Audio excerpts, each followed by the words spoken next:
عليكم ورحمة الله وبركاته.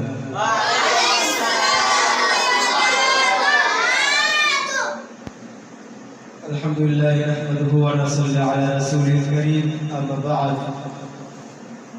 সমস্ত প্রশংসা সেই মহান মালিক রব্বুল আলামিনের জন্য যিনি আমাদেরকে সৃষ্টি করে গেছেন। তাই আমরা অন্তরস্থল থেকে সেই মহান রবের প্রতি প্রশংসা জানাই। আমরা সবাই বলি আলহামদুলিল্লাহ। আসলে আসলে পরিষদ হোক, আমরা সবাই বলি আল্লাহুম্মা সাল্লি আলাইহি ওয়া বারিক আলাইহি। আল্লাহ তাআলা বলেন أأمنتم من في السماء أن يخسف بكم الأرض فإذا هي تمور।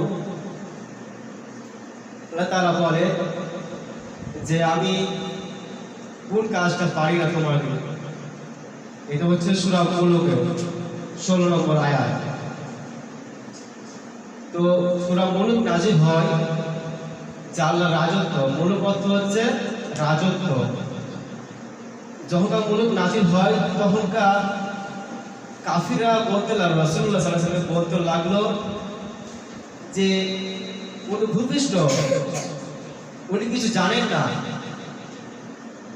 গায়েবের চাবিকাঠি হচ্ছেন আল্লাহ, এটা আমরা বিশ্বাস করি, কিন্তু আমার দলের কেউ যেন জোরে জোরে কথা না বলে।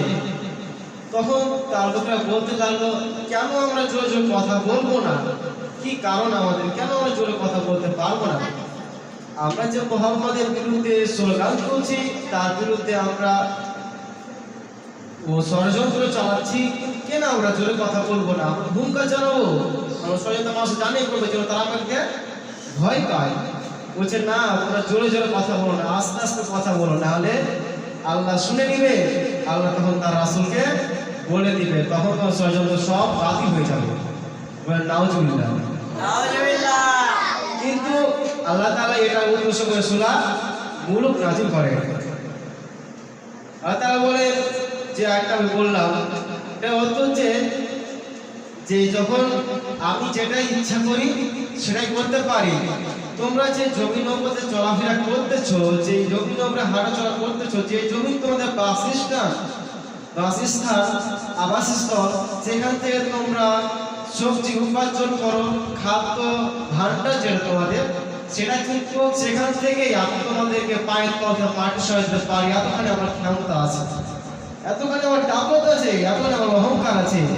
কিন্তু তোমরা আমাকে স্মরণ করো, আমাকে রব মানো, তোমরা মুহাম্মদ যেটা বলছে সেটা তোমরা কি করো, আমাকে আমি যে রাসূল পাঠাইছি সেটা তোমরা মেনে নাও, না হলে আমি তোমার পায়ের তলে জমিকে কাঁপতে কাঁপতে এমন স্থানে নিয়ে যাবো যা তোমরা কোন কিনারা পাবা না।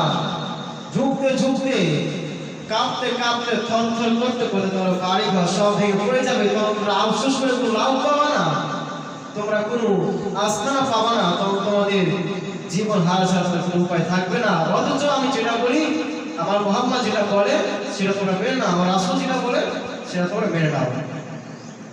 এগুলো আমার কথা শেষ করছি। আমার তৌফিক ইল্লা বিল্লাহ। আসসালামু আলাইকুম ওয়া রাহমাতুল্লাহি ওয়া বারাকাতুহু।